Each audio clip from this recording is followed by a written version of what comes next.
Good morning.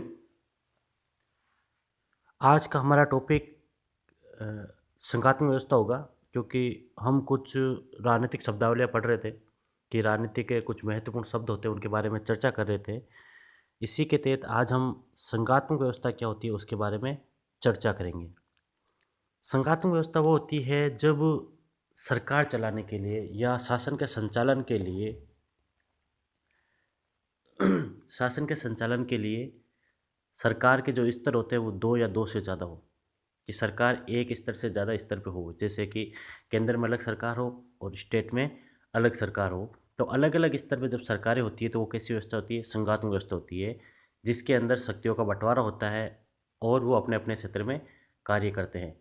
इसकी जो महत्वपूर्ण विशेषता है कि ये व्यवस्था वहाँ लागू की जाती है ज़्यादातर जहाँ विभिन्नता पाई जाती हो, जहाँ सांस्कृतिक बहुलता पाई जाती हो, वहाँ संघात्मक व्यवस्था को लागू किया जाता है। क्योंकि ऐसा माना जाता है कि जो इकाइयाँ होती है यानी कि जो राज्य होते हैं वो क्या करते हैं कि जो अपने जो स्थानीय पहचान है उसको बनाए रखते हैं।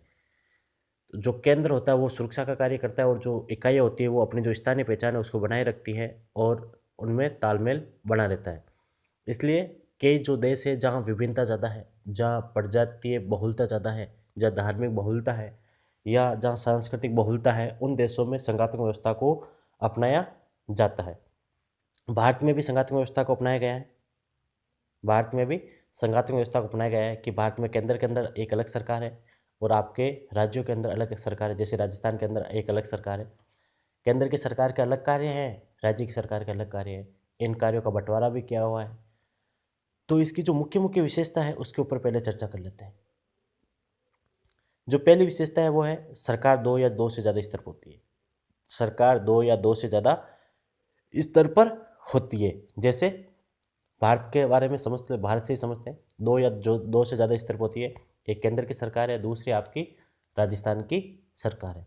तो सरकार कितने स्तर पर हो गई? दो या दो से ज़्यादा स्तर पर सरकार होती है। दूसरी विशेषता है संविधान सर्वोच्च होता है। जब संघात्मक व्यवस्था अपनाई जाती है जिस देश के अंदर, वहाँ संविधान सर्वोच्च होता है। ऐसा क्यों होता है?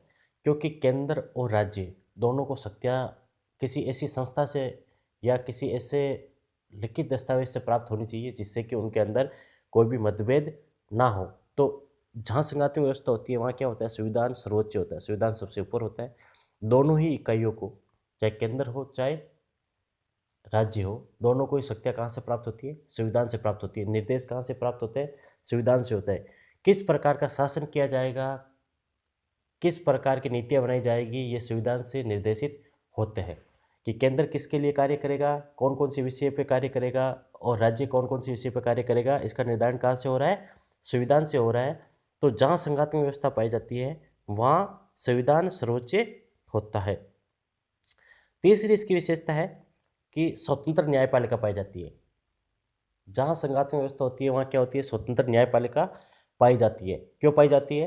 क्योंकि जहाँ केंद्र और राज्य के मध्य कोई विवाद हुआ, केंद्र और राज्यों के मध्य यदि कोई विवाद हुआ तो उसका समाधान कौन करेगा? स्वतंत्र न्यायपालिका करेगी। कि केंद्र और राज्य के मध्य मध्यस्थता का कार्य कौन करेगी? स्वतंत्र न्यायपालिका करेगी। वो ये बताएगी कि संविधान में ये कहा गया है और उसके अनुसार केंद्र के ये विषय है और राज्य के ये विषय है। तो उनके अंदर यदि कोई भी विवाद होता है तो उसका विवाद का समाधान करने के लिए न्यायपालिका कैसी होनी चाहिए? स्वतंत्र होनी चाहिए। यदि न्यायपालिका स्वतंत्र ना होकर केंद्र के प्रति उत्तरदायी होती है या केंद्रीय प्रतिनिधित्व करती है तो क्या होगा कि वो पक्ष किसका लेगी? केंद्र का लेगी। तो जो राज्य है उनका अस्तित्व नष्ट हो सकता है या उनके साथ अन्याय हो सकता है। इसलिए जब संघात्मक व्यवस्था होती है तो वहाँ कैसी व्यवस्था चाहिए? स्वतंत्र न्यायपालिका चाहिए। कैसी न्यायपालिका चाहिए? स्वतंत्र न्यायपालिका चाहिए, जो केंद्र के प्रति भी उत्तरदायी ना हो, ना राज्य के प्रति उत्तरदायी हो। वो अपना स्वतंत्र अस्तित्व रखती हो, अपना स्वतंत्र मत प्रस्तुत करने की क्षमता रखती हो। ऐसी न्यायपालिका की आवश्यकता होती है। चौथी क्या विशेषता बता रहे हैं? शक्ति विभाजन पाया जाता है। क्या पाया जाता है? संघात्मक व्यवस्था की जो मुख्य विशेषता है वो ये है कि शक्ति विभाजन पाया जाता है। शक्ति विभाजन कैसे पाया जाता है? कि जो विषय होते हैं, जो कानून बनाने के जो विषय होते हैं, जो कार्य करने के जो विषय होते हैं, वो विभाजित होते हैं। वो विभाजित होते हैं कि केंद्र के कौन से विषय होंगे और राज्य के कौन से विषय होंगे, पहले से ही विभाजित कर दिए जाते हैं। जिससे कि दोनों के मध्य कोई भी मतभेद ना हो। जैसे भारत के संविधान में भी अनुसूची 7 के अंदर विषयों का बंटवारा किया हुआ है। क्या किया हुआ है? विषयों का बंटवारा किया हुआ है या शक्ति विभाजन किया हुआ है कि उसके अंदर केंद्रीय सूची है, उस पर कानून कौन बनाता है? केंद्र बनाता है। राज्य सूची है, उस पर कानून कौन बनाता है? राज्य बनाते हैं। और तीसरी सूची कौन सी है? समवर्ती सूची है, उस पर कानून कौन बनाते हैं? राज्य और केंद्र दोनों बनाते हैं। लेकिन प्रभावी किसका कानून होता है? केंद्र का कानून प्रभावी होता है। तो इस प्रकार क्या किया गया? संविधान के अंदर शक्ति का विभाजन कर दिया जाता है कि आप किस विषय पर कानून बनाएंगे, ये संविधान आपको पहले से ही निर्देशित कर देता है या आपको पहले से ही बता दिया जाता है। तो जहाँ संघात्मक व्यवस्था होती है, शक्ति विभाजन जरूर पाया जाता है। शक्ति विभाजन जरूर पाया जाता है, क्योंकि नहीं तो उनके अंदर मतभेद होते हैं। और रही बात कि कोई नए विषय आ जाते हैं कि जिस समय संविधान बनाया गया उस समय ऐसी कल्पना ही नहीं की गई हो कि ये ऐसा विषय भी आ सकता है और नया विषय आ जाए, तो उस पर कानून बनाने का अधिकार भारत के अनुसार किसको दिया गया है? केंद्र को दिया गया है। उनको कहते हैं अवशिष्ट शक्तियाँ। कैसी शक्तियाँ कहते हैं उसको?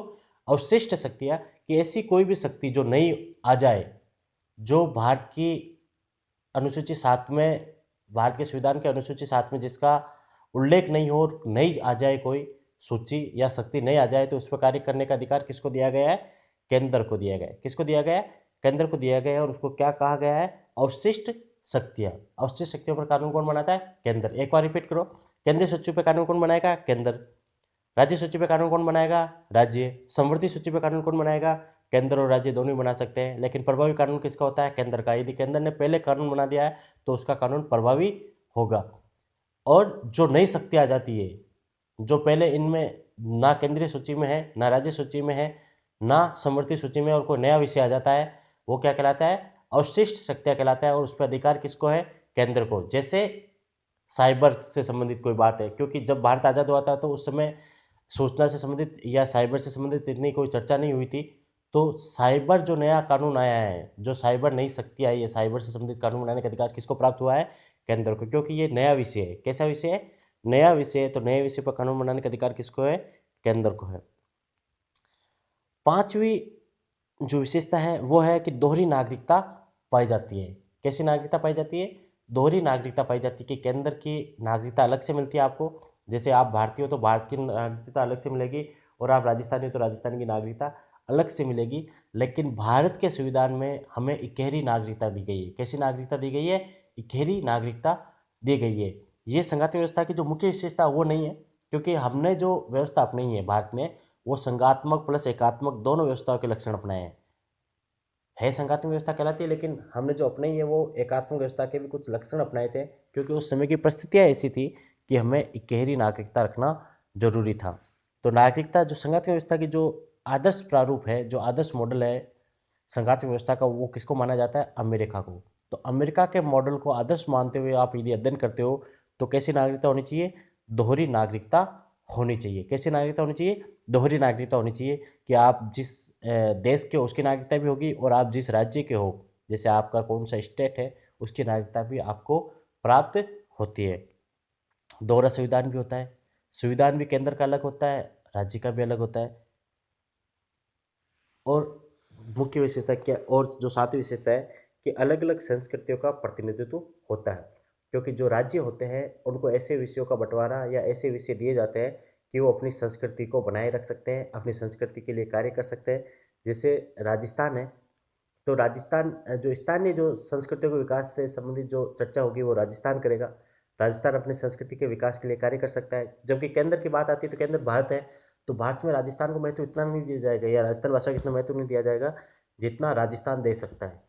इसलिए राजस्थान क्या करता है? अपनी संस्कृति को बचा के रख सकता है। जब संघात्मक व्यवस्था होती है तो क्या होता है कि वो देश अपनी संस्कृति को बचा के रख सकते हैं। धन्यवाद।